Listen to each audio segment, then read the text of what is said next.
P/Q form मध्ये लिहू शकते का, तर हा रॅशनल नंबर आहे. पण त्याचबरोबर मला एक तिथे महत्वाची गोष्ट लिहायची आहे, ती म्हणजे की हा नंबर फक्त मी P/Q म्हणजे न्यूमरेटर डिनॉमिनेटर अंश छेद अशा स्वरूपात लिहून चालणार आहे का, तर नाही. मग काय लिहायला पाहिजे, तर P&Q आर को प्राइम्स.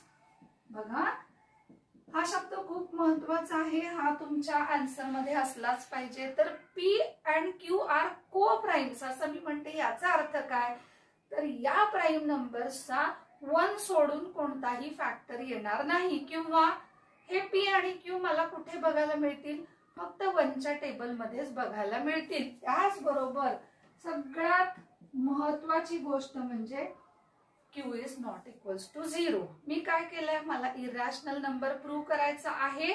मी उलट केलं, मी म्हटलं की हा रॅशनल नंबर आहे. मग हा रॅशनल नंबर आहे याचा अर्थ तो मी P/Q फॉर्म मध्ये लिहू शकते. मात्र P आणि Q 1 सोडून कोणत्याही टेबल मध्ये नाहीत, किंवा P आणि Q हे सिम्पलेस्ट फॉर्म मध्ये आहेत, किंवा P आणि Q चा 1 सोडून काहीही फॅक्टर नाही असं मी अज्युम केलेलं आहे. आता मी काय करणार आहे, बाय स्क्वेअरिंग. आता हे बाय स्क्वेअरिंग ही स्टेप तुम्ही लक्षात ठेवायची. तर स्क्वेअरिंग का करत आहे मी, तर त्याच्यासाठी आपल्याला एक थेरम आठवून बघायचे सांगते. बाय स्क्वेअरिंग म्हणजे मी दोन्ही साइडला स्क्वेअर करते आहे. √2 चा स्क्वेअर जेव्हा मी करते तेव्हा तो येतो 2p²/Q² आणि ह्याला मी नंबर देते 1. ठीक आहे. आता 1 नंबर दिल्यानंतर मी पुढे काय करणार आहे, हा जो Q² आहे की जो डिनॉमिनेटरला आहे तो मी LHS ला लिहिणार आहे. तर एकदम बेसिक स्टेप आहे, Q² is equal to P²/2. तर आपण काय करू, हा आपला इक्वेशन नंबर इथे देऊया.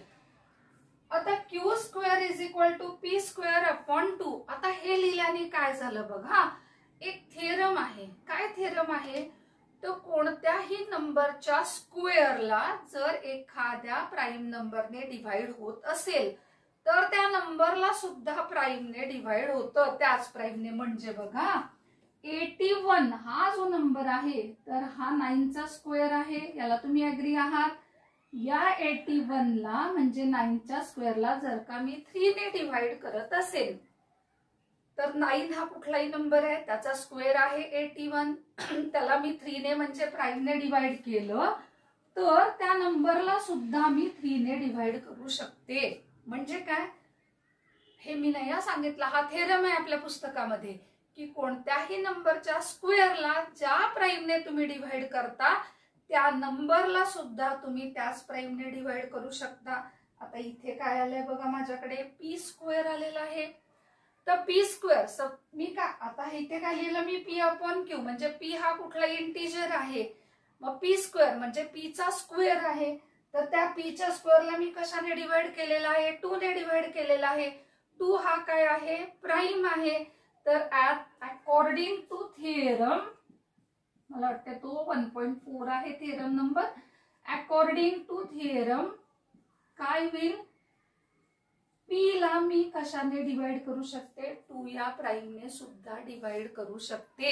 जर का P² हा 2 ने डिव्हाइड होत असेल तर P सुद्धा कशाने डिव्हाइड होतो, 2 ने डिव्हाइड होतो. म्हणजे एखाद्या नंबरच्या स्क्वेअरला तुम्ही ज्या प्राइमने डिव्हाइड कराल त्या नंबरला सुद्धा त्याच प्राइमने डिव्हाइड करता येतं. जर P² ला 2 ने डिव्हाइड करता येतं तर P ला सुद्धा कशाने डिव्हाइड करता येणार आहे, 2 ने डिव्हाइड करता येणार आहे. आता हा P काय आहे मला माहिती आहे का, मला माहित नाही. पण मला हे माहिती आहे की या P ला 2 या प्राइमने डिव्हाइड करता येतं. मग मी इथे म्हणत आहे की ह्याच्यामुळे आन्सर आलं M. आन्सर आलं M आणि 2 डिव्हाइड्स P. आता 2 डिव्हाइड्स P म्हणजे काय, तर P हा 2 च्या टेबल मध्ये आहे असं मला कळलं. त्यानंतर देअरफॉर आता ही मी P ची व्हॅल्यू घेते 2M. हा 2 इकडे गेला 2M. आता ही जी P ची व्हॅल्यू आहे ती मी फर्स्ट इक्वेशन मध्ये टाकते. Put the value of P in equation number 1. हा क्यू स्क्वेअर आहे. पीच्या जागी मी लिहिणार आहे 2m square divided by 2. Q square येईल 4m square divided by 2. Q square is equal to येईल 2m स्क्वेअर. 2 ने इथे 2 ला डिवाइड केलं. आता हा 2 इथे मल्टिप्लाय करतो, हा इकडे गेल्यावर डिवाइड होईल. जसं इथे आलेलं होतं की पी स्क्वेअर अपॉन 2 म्हणजे पी स्क्वेअरला जर 2 ने डिवाइड होत आहे तर पी ला सुद्धा डिवाइड होणार आहे. अगदी तसंच इथे पण होणार आहे. क्यू स्क्वेअरला जर का 2 ने डिवाइड होत आहे तर विद्यार्थी मित्र मैत्रिणींनो क्यू ला सुद्धा काय करू शकतो आपण 2 ने डिवाइड करू शकतो. म्हणजे जर का क्यू स्क्वेअर अपॉन 2 येते तर मग मी इथे म्हणू शकते की देअरफॉर 2 डिवाइड्स क्यू. आता झालं काय, सुरुवात अशी होती, अजम्पशन असं होतं की पी आणि क्यू मध्ये फक्त ते 1च्या टेबल मध्ये येतात. पण इथे तर आपल्याला असं दिसतंय की पी आणि क्यू हे दोघे पण 2च्या सुद्धा टेबल मध्ये येऊ शकतात. म्हणजे याचा अर्थ काय झाला, जे काही आम्ही अज्युम केलेलं आहे ते कुठेतरी चुकीचं आहे. मग काय अज्युम केलेलं आहे की हा रॅशनल नंबर आहे. मग काय लिहायचं, तर P and Q divides 2 divides P and Q. Therefore our assumption is wrong. Hence √2 is not a rational number, it is an irrational number. तर अशा प्रकारे तुम्ही 2, 3, 5, 7 घेऊन याची प्रॅक्टिस करू शकता. विद्यार्थी मित्र मैत्रिणींनो त्याचबरोबर आणखी 2-3 प्रकारे हे जे प्रूफ आहे ते परीक्षेमध्ये येऊ शकतं.